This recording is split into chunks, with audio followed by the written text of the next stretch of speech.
I was traveling with some of our Bosnian staff to a suburb of Sarajevo. We made a point from the beginning to try to have women from the nation affected serve as our directors and our staff.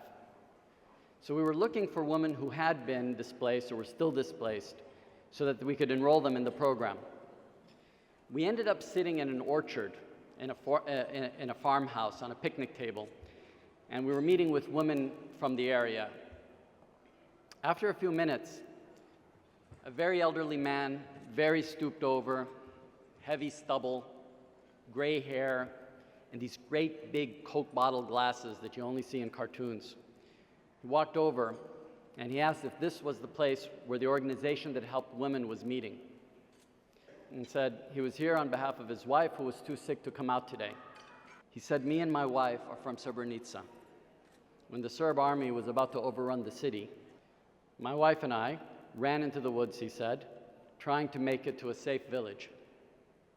It was nighttime, and as you can see," he pointed to his glasses, he said, I'm virtually blind.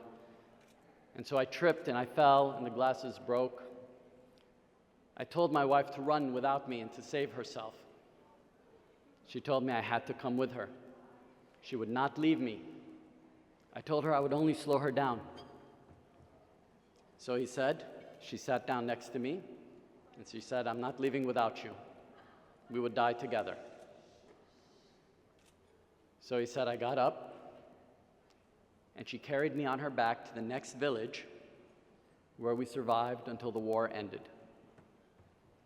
He was steady in his speech the whole time he was telling us this story, but I could see that he was reliving it as he was talking.